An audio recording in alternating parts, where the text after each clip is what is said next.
ডিলটা করার কারণ হচ্ছে যদি কখনো ফ্যাক্টরিতে আগুন লেগে যায়, সাপোজ আজকে থেকে 4-5 দিন আগে এয়ারপোর্টে আগুন লাগছে, জানো? এয়ারপোর্টে আগুন লাগছে, সেদিন ছিল বন্ধের দিন, কিন্তু বন্ধের দিন থাকলেও ওই জায়গাটায়, যেমন আমার ফ্যাক্টরিতে যদি আগুন লাগে শুক্রবারে, ফ্যাক্টরিতে আগে কে দৌড়ে আসবে?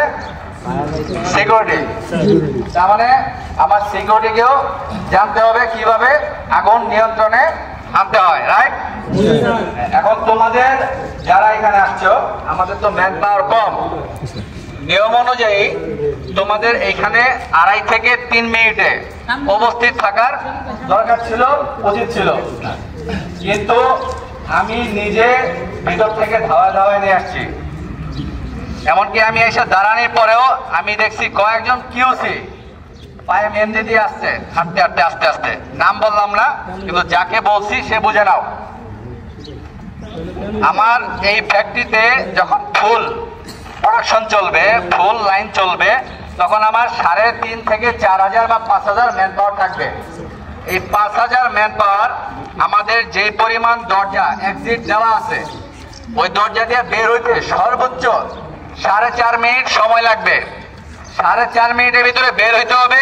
প্লাস যারা এই যে হলুদ কাপড় পরে আসো, তোমরা কি উদ্ধার কর্মী, তোমাদের সবচেয়ে পরে বের হইতে হবে যে আমার ভিতরে কোন লোক বের হইতে পারে নাই, আটকে গেছে বাথরুমে বা সব জায়গায় চেক করে। প্লাস অনেক আমার মা বোনেরা আছে যারা প্রেগনেন্ট, ওদেরকে বা পায়ে সমস্যা, হাঁটতে পারে না, ওদেরকে কি করতে হবে? সাইড দিয়ে দিতে হবে, আগে বের হতে পারে সেই ব্যবস্থা করে দিতে হবে। এটা যারা উদ্ধার কর্মী তাদের কাজ। কিন্তু তোমরা ওই কাজগুলা করো নাই। আমি যেটা দেখলাম, আজকে ফায়ার ড্রিল করতেছি, তোমাদেরকে বললাম আগামীকাল ইনশাল্লাহ আল্লাহ যদি বাঁচায় রাখে আমরা আবার করব। তবে আগামীকাল এই রূপটা যেন আমার চোখে বা আমাদের কারো চোখে না পড়ে। ক্লিয়ার? তোমার বাসায় আগুন লাগতে পারে, তোমার বাসায় আগুন লাগলে কি করবা, কিভাবে নিভাবা? আমি আমার কথা বলি, আমার ওয়াইফ হইলে দৌড় দিবে।